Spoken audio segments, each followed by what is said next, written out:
Welcome to the Fitness Entrepreneur Show with me, Phil Graham. I'm going to share with you one word that has made me millions of pounds and my clients much more. Every time people say this word, they buy.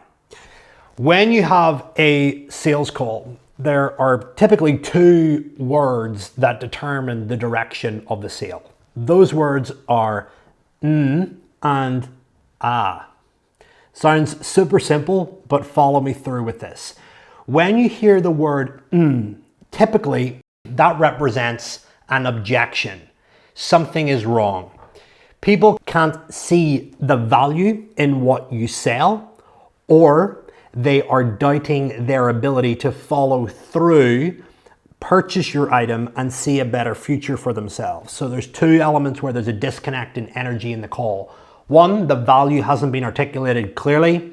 And two, people do not believe in themselves and their ability to achieve it. And you could also argue that some people actually create an objection for themselves because they're scared of success and how other people around them will react if they are successful and follow through. When you hear the words that's whenever the prospect's mind has been popped and they've clearly seen a better future for themselves, and they have clearly seen how your service or your product is going to get them from where they are now to where they want to be.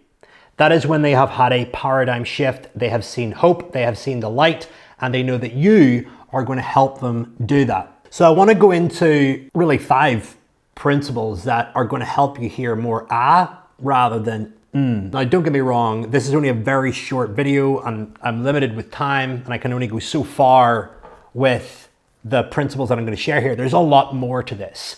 But generally speaking, when it comes to conducting a sales call, conversation, and you want to hear the words where there's a paradigm shift and people see hope and they see you as the guide that's going to get them to where they want to be, there's a couple of things that you need to have in place.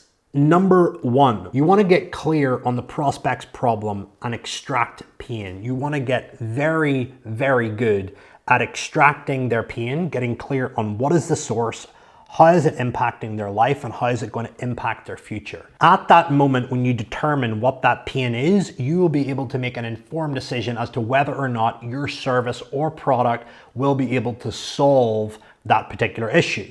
And you will only know that, 1, because you've engineered your product and service, and 2, you've typically dealt with your clients for a period of time up until that call, and you'll know whether or not you can solve that pain point or that problem. So essentially, your role initially on the call is to find out where their biggest pain is, what their biggest problem is, and determine whether or not you can help. Once you've determined that you can help, you then proceed to determine what is the goal? What would success look like if they were going to work with you? Paint that picture with them on the call. What do they want to achieve? Why do they want to achieve it? And what impact will that have on their life? Paint that picture. And again, that is a second, almost pivotal point in the call where you can go, can I do that? Can I help them achieve this?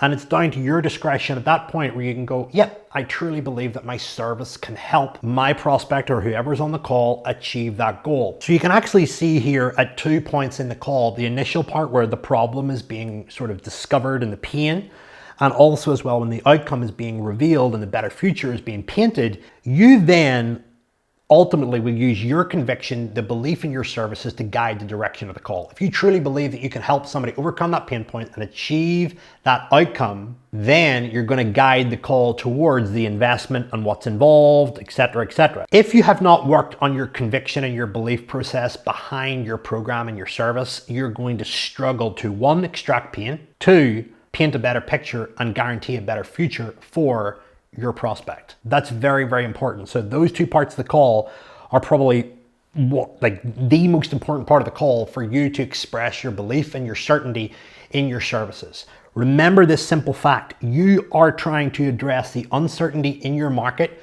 with the certainty that you have in yourself as the owner and the organizer of the delivery of this program or product or service that the prospect is about to invest in. So that will really be felt at that part of the call. Once you have determined the fact that you can help and you believe that your service is capable of achieving those outcomes, you then want to prescribe the solution. And this is where most fitness professionals, coaches, or anybody selling a coaching service get stuck. They're not able to articulate the value that they provide. They aren't able to do it in a clear, seamless way. What I would love you to do after you're watching this live training, or after you watch this on YouTube, or even listen to it on my podcast, is simply stop for a moment and just describe what you do and how you get a result as if you were explaining it to a prospect on a call. What is the process from credit card details being handed over to prospect, turning into client, starting service, and following through with your process to get a result? What does that sound like? What does that feel like? For most of you that are going to be listening to this, it probably doesn't sound great. It's disjointed. You don't really know what you're saying and you're winging it. Reality, if you're charging a premium for your service, prospect senses that you're winging it. There's no flow to it, and the words do not rhyme and have literally synchronicity the whole way through and lead to a better outcome. Then they're not going to invest, or there's going to be a less likelihood of them investing. So that's why sales role plays are very important if you're selling a higher price program or service, so that you get into the flow of what needs to be said and how it comes off the tongue. If you truly know your service inside out, it will come off the tongue. And that comes with practice and repetition. Number 4, once you have prescribed your solution and how that typically is unfolded, and again, that's a separate training video, that's a separate podcast in itself, you then want to contrast your solution, i.e. your service, your product, versus what they've already tried and the time that they've been trying to achieve their outcome. I did a TED talk recently about the customer nearly always being wrong. Quite frankly, you need to realize that you are the nerd, you are the expert, the geek that spent many, many hours in your bedroom researching, studying, going to masterminds, watching training, investing in courses, studying your craft to know what the client needs in order to get their result. If the client knew what they needed, they wouldn't be on the call with you, nor would they still be trying to achieve the results that they just expressed earlier on in the call. That's what gives you an element of power and control and mentorship on that call to be able to guide the person in the right direction. And quite often that requires you to be objectively disruptive. Objective in the sense that you lead them to truth with just straight facts, and you go hard on the problem, not necessarily the person.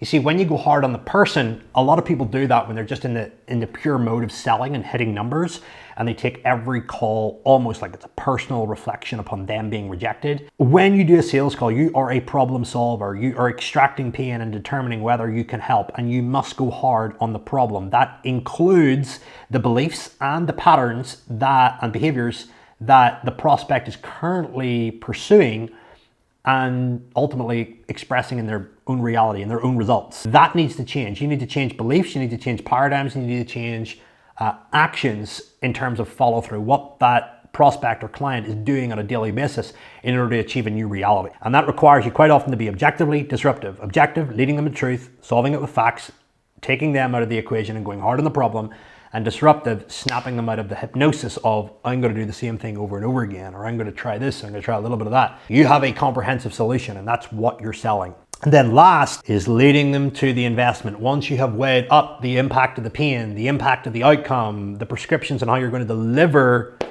your service, and then you've contrasted it with time, and you've contrasted it with what they've tried before and the investments, that's the perfect scenario for you to present the investment and treat it like an investment, i.e. they are investing in themselves.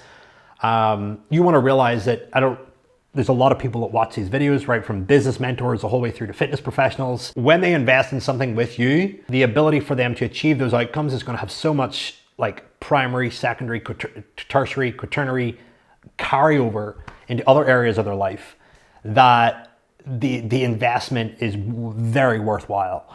So you want to be able to communicate that it's a no-brainer, and that's whenever you hear the words not the words am. When you hear the words am, something's been miscommunicated, the energy's gone wrong in the call, and the sale has been broken, and you need to look at where it went wrong. And that's another reason why we recommend all our clients record their calls and listen over to them over and over and over again, and look at where did the energy go wrong in the call. It's super important in just identifying, right, where was the language wrong? What questions should I have asked, etc., etc.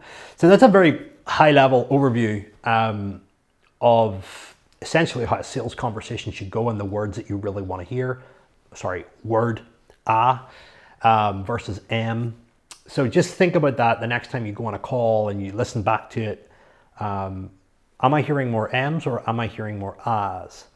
And especially at the point of investment, that's sort of like the peak of where that sort of understanding of value and clear confidence in you leading them to a better future is going to be presented at the very end. So hopefully that was useful. If it was, comment below your biggest takeaway, and don't forget to subscribe. Every single week I pop out videos on sales, marketing, mindset, leadership, and how to build a great business and have some fun at the same time while you're doing it.